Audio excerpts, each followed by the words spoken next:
The Vreth Dominion had been sending the same message for 6,000 years. Submit or die. They sent it in the target species' own language, translated with perfect accuracy by a communication algorithm refined over 846 previous encounters. They sent it from the largest ship in their approaching fleet, positioned so that the target civilization's most capable observation technology could see it clearly. They offered a 17-hour response window, more time than any species had ever needed to make the correct decision. No species had ever made the incorrect decision.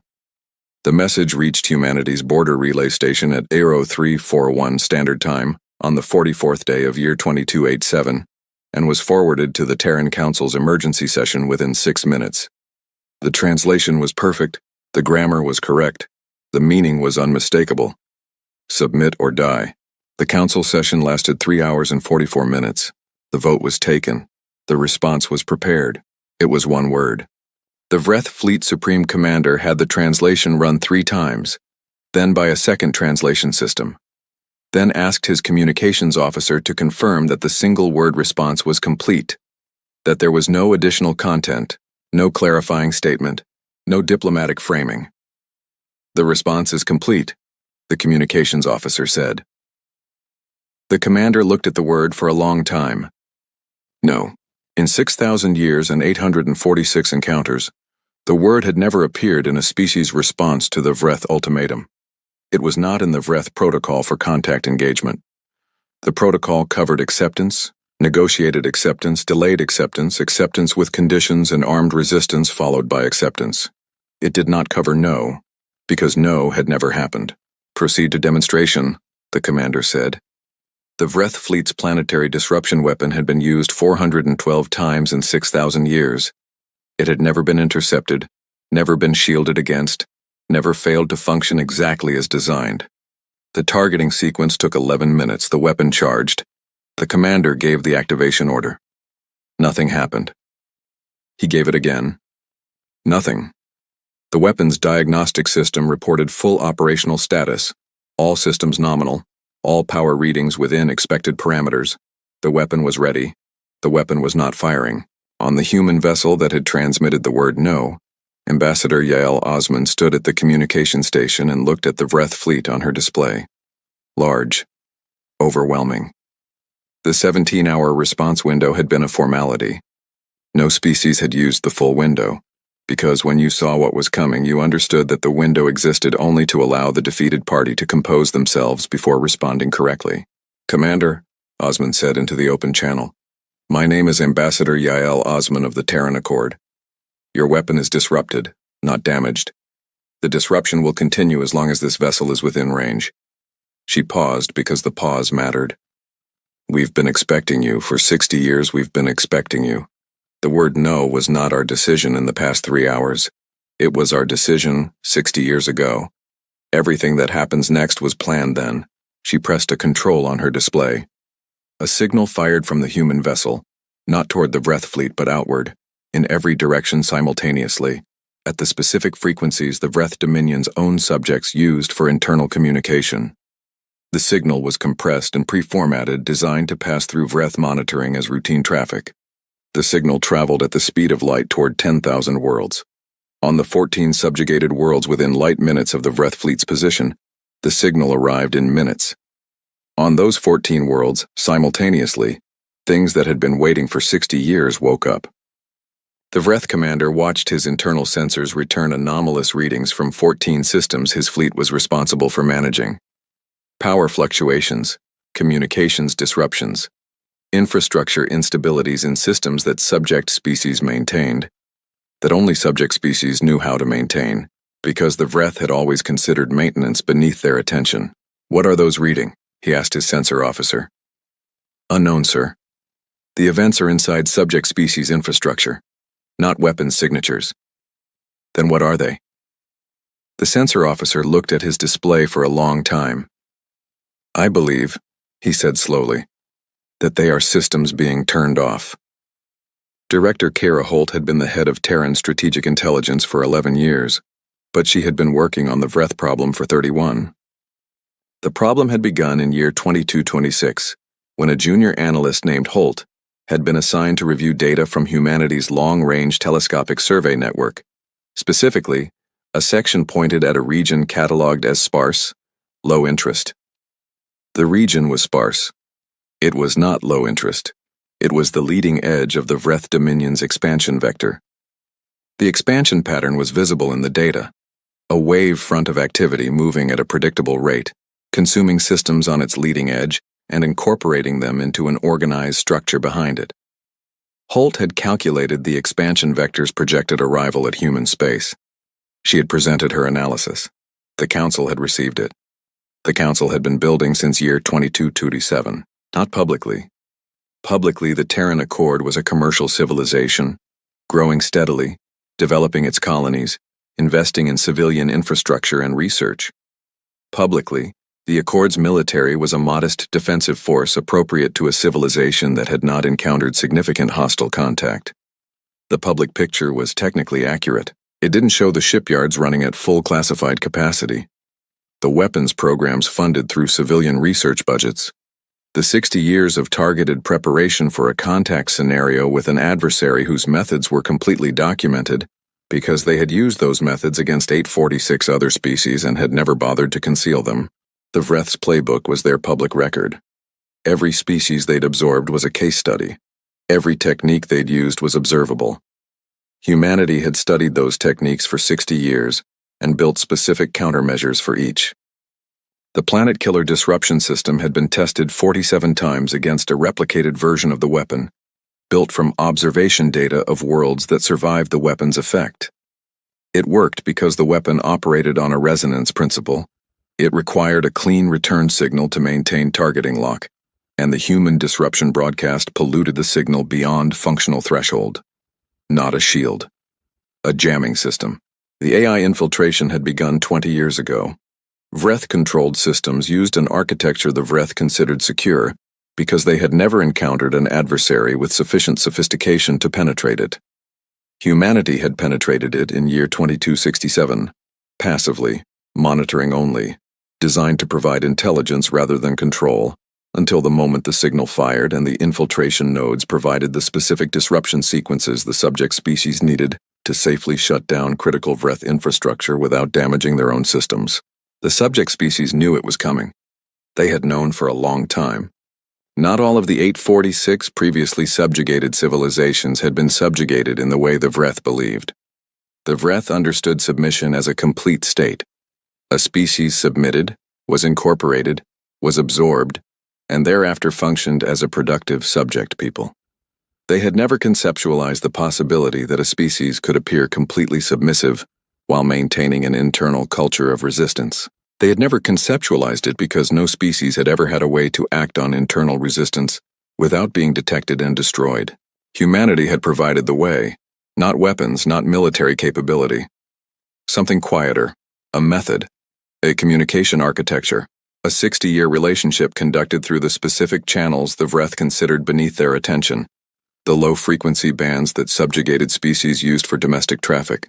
The communication the Vreth monitoring systems flagged as unimportant and therefore didn't fully analyze. Humanity had been talking to the subject species through the Vreth's own blind spots for 30 years. The subject species had been talking back. Ambassador Osman knew all of this. She stood on the bridge of the Terran diplomatic vessel and watched the Vreth fleet's sensor readings change as the infrastructure events spread, system by system, across the 14 nearest worlds. The Vreth commander had 50,000 warships. Humanity had 4,000. The math was obviously wrong. The math had never been the point. A 50,000 ship fleet is only as functional as the supply chain that sustains it, the communications network that coordinates it, and the staging infrastructure that positions it. Across 50,000 ships spread over 10,000 worlds, that supply chain ran through systems operated entirely by subject species. The communications network relied on relays maintained by subject species.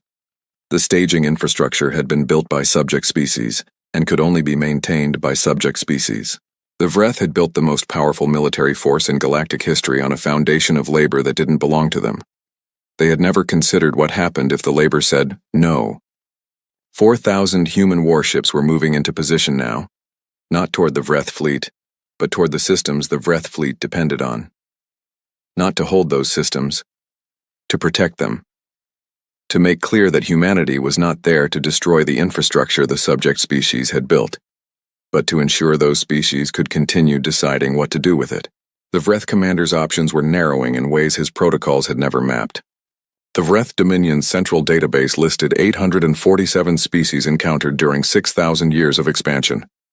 The list was comprehensive, reviewed annually, cross-referenced against long-range survey data, maintained with the institutional thoroughness that 6 millennia of galactic dominance had made possible. The list was wrong by one. The Keth occupied 3 worlds in a stellar cluster that Vreth survey vessels had mapped in year 4200 of the Dominion calendar. The survey's assessment: sparse stellar density, minimal resource value, no strategic interest. The worlds themselves, cold, low sunlight with biological systems adapted to extended darkness, had been classified as marginal habitability and not investigated further. The survey vessel had not detected the Keth because the Keth chose not to be detected. They were a small civilization, 200 million people across 3 worlds, with no military forces, no expansionist ambitions, and a cultural tradition of non-engagement with larger civilizations going back 6,000 years. When the Vreth survey vessel passed through their cluster, they simply turned off the electromagnetic systems that might draw attention. The Vreth had never returned. The Keth had first made contact with humanity in year 2208, 19 years before the Council began its formal preparation program. The contact had been cautious, extended over a decade of careful communication, producing a partnership that neither side had described as an alliance in any document that might be intercepted by Vreth monitoring. What the Keth offered was not military force.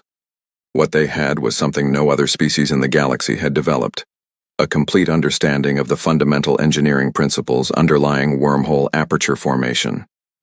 The Vreth's FTL system was wormhole-based, as were most advanced FTL systems. Wormholes were universally understood as natural phenomena, artificially stabilized and navigated. No species had ever understood them as maintained things, phenomena that could be tuned, adjusted, and detuned. The energy requirements for destabilization were orders of magnitude lower than the requirements for creation. The Keth had been working on the destabilization problem as a theoretical project for 400 years. Humanity's partnership had provided the computational resources to move from theory to practical application. The system they had built together, deployed over 15 years through ships and survey missions that had mapped the Vreth wormhole network, was not a weapon. It was a lock. A distributed network of nodes placed at the critical geometric intersections of the Vreth wormhole network, each capable of introducing the specific resonance disruption that turned a stable aperture into an unnavigable instability. The Keth operated the lock. When the signal fired from Osman's vessel, a secondary signal reached the Keth's operational center on their primary world. The Keth technicians initiated the destabilization sequence. Sector by sector, junction by junction, the Vreth fleet's FTL transit system became functionally inoperative. It took 47 minutes. In 47 minutes, 50,000 Vreth warships had gone from being a coordinated galactic force to being 50,000 individual vessels in 50,000 separate systems, unable to travel faster than light, unable to coordinate across the distances that FTL communication bridged, unable to reach any location outside their current system in less than decades. They were not destroyed. They were simply where they were. The Vreth commander in his current system still had his fleet, the ships that had come to deliver the ultimatum. He still had weapons. He had, technically, the capacity to engage the human vessels in his sensor range. He also had, for the first time in his career, a complete inability to call for reinforcements. He opened a channel to Osman. "You've been planning this for how long?" he said. 60 years for the tactical elements, she said. The Keth have been working on their portion for 400. A silence. 400 years, he said. The Keth are patient people. They've been watching your expansion for 6,000 years. They've had time to think. The commander's situation was clear. His ships were operational. His weapons were intact. He could engage the human vessels in this system. He would then be in this system, without FTL, without reinforcement, with a diplomatic disaster on a scale the Vreth Dominion had never experienced. And something much worse was waiting in his message queue. The Vreth Emperor's personal cipher had transmitted a file to his secure channel 43 minutes ago. He had not opened it yet. He opened it now. The Keth Prime had been the previous dominant civilization in the galactic sector. The species the Vreth had encountered in their second millennium of expansion and spent 300 years eradicating in what their historical records called the Apex Assertion, the defining moment when the Vreth established themselves as the galaxy's supreme species by proving they could defeat and destroy its previous dominant power. The Apex Assertion was the foundation of the Vreth Dominion's philosophical legitimacy. Everything, the submission demands, the hierarchy of species, the concept of an apex race, rested on the Vreth having proven their superiority by eliminating the previous apex. The Keth Prime had not been eliminated, had not. In the final century of the Apex Assertion, a population of Keth Prime, small, scattered, choosing to survive in the least hospitable and most overlooked regions of space, had continued to exist. They had changed their name to the Keth. They had chosen 3 cold, dark worlds in an overlooked stellar cluster, where a Vreth survey vessel would pass through 6,000 years later and find nothing of interest.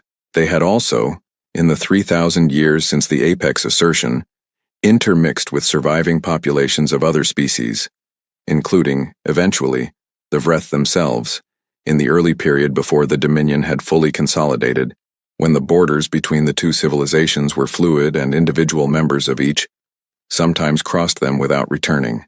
The Vreth genome carried Keth Prime genetic markers in approximately 12% of its active sequences. The markers were not recessive or vestigial. They were active contributors to the cognitive capabilities the Vreth had always credited to their status as the apex race. The most advanced species in the galaxy was partly the species they had claimed to destroy. The Emperor had known this for his entire reign. The knowledge had been passed from emperor to emperor for 1,800 years, discovered in the early genetic sciences era and immediately classified at the highest level because its implications for the Dominion's foundational legitimacy were catastrophic. The Emperor had also done something no previous emperor had done. He had told the human diplomatic mission. He had transmitted the file to Osman's vessel using a cipher that the Vreth monitoring systems could read. Intentionally, because he needed this information to reach more than humanity. He needed it to reach a Vreth scientist named Vreth Kell. Vreth Kell was the most prominent member of the Reformation movement, a faction that had argued for 2 centuries that the Apex Doctrine was philosophically unsound, scientifically unverifiable, and practically counterproductive. Suppressed repeatedly, its members marginalized or exiled, its publications censored. It persisted because the ideas were difficult to fully suppress. Vreth Kell had been arguing for 40 years that the Vreth's claim to being the apex race required proof that no civilization could provide. Because evolution didn't produce endpoints, and intelligence didn't rank neatly, and the only way to maintain the apex claim was through force, which wasn't proof of superiority. It was just force. The Emperor had given him something better than an argument. Vreth Kell received the genetic analysis through the Reformation movement's internal network. He sat with it for 6 hours, running his own verification against the Dominion's most secure genetic databases. Every cross-reference confirmed the analysis. The markers were real. The genetic trace was unmistakable. He made his decision. The Vreth Public Broadcast Network had a vulnerability Vreth Kell had identified 14 years ago and had been waiting to use. A specific access pathway in the emergency alert system that he, as the lead designer of a significant portion of the broadcast architecture, knew existed. He activated it. Every screen, every public terminal, every household display in the Vreth Dominion received the genetic analysis simultaneously, with Vreth Kell's professional authentication, with the Emperor's cipher attached, with a 7-sentence explanation that Vreth Kell had been writing in his head for 40 years and had typed in 40 minutes. The 7 sentences said, "The apex race is a myth. The Keth Prime are the Keth and they are alive. The Vreth carry their genome. We are not superior to what we tried to destroy. The Dominion was built on a lie. The lie ends today." The 7th sentence was, "What we become next is our choice." The public broadcast ran for 11 minutes before the Dominion's information control system shut it down. In 11 minutes, it had reached every inhabited Vreth world. Fleet Supreme Kareth Vel understood the Apex Doctrine not as philosophy, but as operational practice. The doctrine was a framework that made the Dominion function. Without it, the Dominion had no coherent rationale for its authority over 10,000 worlds, no legitimacy for the demand that 846 species provide the labor and resources that made the Vreth economy function, no justification for the military that enforced all of it. Without the Apex Doctrine, he had a career built on something that wasn't true. He understood this. He had understood it, at some level, for longer than he would have admitted. The broadcast hadn't surprised him the way it had surprised the civilian population. It had confirmed something he had quietly suspected and chosen not to think about. He concluded that the answer to a doctrine being false was not to allow it to collapse. The answer was to maintain the structure regardless of the foundation. He ordered the weapon charged and targeted at the Keth system. What he had not accounted for was that the Keth had been watching the Vreth Dominion for 6,000 years, and had anticipated this specific response with considerable precision. The wormhole destabilization network the Keth had built did not only work on wormhole transit. The fundamental resonance physics involved were applicable to any system that relied on stable quantum geometric structures. Long-range weapons of the type Karathvel was using relied on exactly such structures to maintain target lock across the distances involved. The weapon charged. Karathvel gave the activation order. The Keth introduced the resonance disruption from 4 light hours away.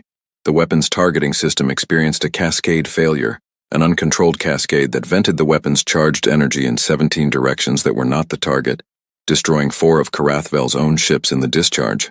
He had expected the disruption technique from the human diplomatic vessel. He had not expected it to be deployable remotely by a civilization that had never revealed its existence.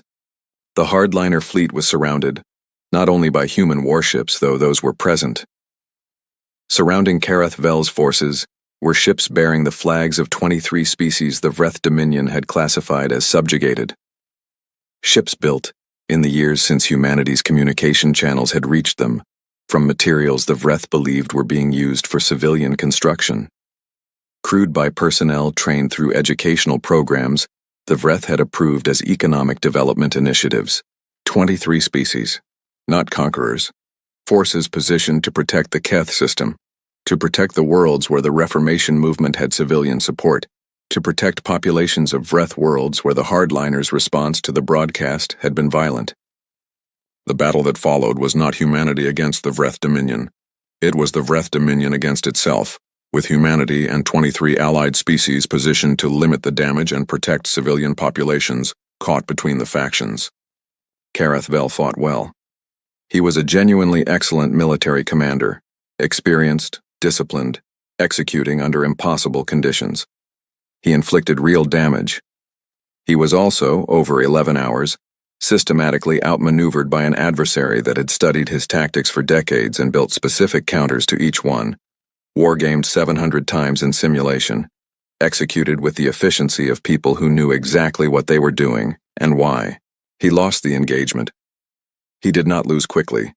He did not lose easily. He lost the way a trapped force loses, completely at the end, with nothing remaining but the fact. When his communications officer told him that his weapon systems were offline and his drives were non-functional, Karathvel sat in his command chair for a long time. What he had been defending was the structure. The structure had not survived the examination. The examination had been internal, conducted by his own civilization's population, triggered by information his own emperor had transmitted, broadcast by a scientist who had spent 40 years waiting for the moment he could speak. Humanity had not dismantled the Apex Doctrine. The Apex Doctrine had not survived contact with the truth. Humanity had simply created the conditions for the truth to move. He opened a channel to Admiral Petra Cross. Admiral Petra Cross had been in military service for 32 years. She had commanded ships, then fleets, then the operation that was now concluding. She had spent 11 years reading classified files on the Vreth Dominion, not just the strategic assessments but the individual case studies of each species they had encountered and absorbed. 846 species. 846 moments when someone had looked at what was coming and made a calculation. The calculation was always the same. The Vreth fleet is larger. The Vreth weapons are proven. The Vreth have 6,000 years of success behind them. The rational response is submission. Every species faced with this calculation had concluded that the rational response was the correct response.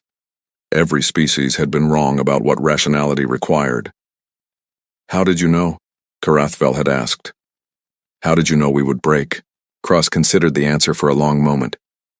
"We didn't," she said. "We hoped. We built everything we built on the hope that the Vreth Dominion was held together primarily by fear. The fear of the species you'd subjugated, and something else. The fear you carried yourselves. The fear that the doctrine was wrong. That the apex claim was a convenience, not a truth.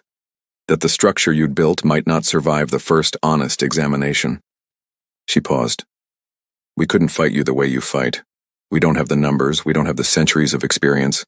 We don't have the infrastructure you've built across 10,000 worlds. But we didn't have to fight you that way. We had to find the thing you hadn't defended against, and the thing you hadn't defended against was a version of reality in which the doctrine was false." A silence. "It was false," Carathvel said. "Yes, I've known it was false. Not the specifics, not the genetic analysis, the principle. I've known the principle was false." He paused. "For a long time. I know. Most of your people knew, at some level. That's what the doctrine requires. It requires everyone to not look at it directly, to treat it as a given rather than a claim, because it can't survive examination. So you made everyone look at it. We created the conditions. The Keth Prime created the conditions. The Emperor created the conditions. Vreth Kel created the conditions. 23 species your dominion had spent centuries telling were inferior created the conditions. And you created the conditions because you built your entire empire on a foundation that anyone, looking at it honestly, would recognize as hollow." She gave him a moment. "It took everyone," she said. "It wasn't us.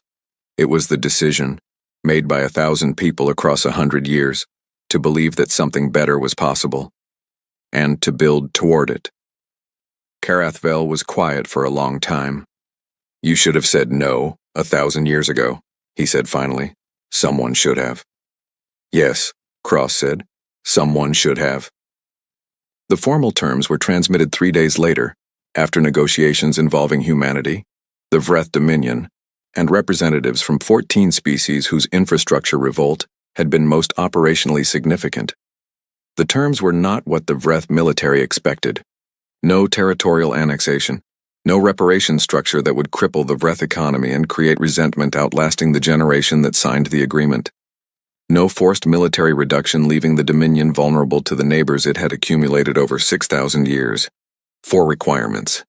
First, the formal abandonment of the Apex Doctrine and the legal equality of all species within the Dominion's administrative structure. Not gradual transition, immediate legal equality, with a 5-year institutional compliance timeline. Second, the release of all cultural, scientific, and intellectual property appropriated from subject species over 6,000 years. Material return was impossible for much of it. Access was not. Every subject species received access to the complete records of what had been taken from them. Third, independent governance for any subject species that chose it with transition support. The Dominion's territory would shrink as species exercised this option. The remaining Dominion would be whatever the Vreth and the species that chose to remain could build together. Fourth, a council. 1 representative from every species the Dominion had ever contacted. 847 civilizations. The council had no executive authority and no military force. It had something more durable. A standing record of every civilization the Vreth had ever touched, gathered in one place, able to speak to each other, able to hold the history of what had happened and ensure that the reasons it happened could not be forgotten. The Emperor attended the first session. He was not the Emperor of the Council.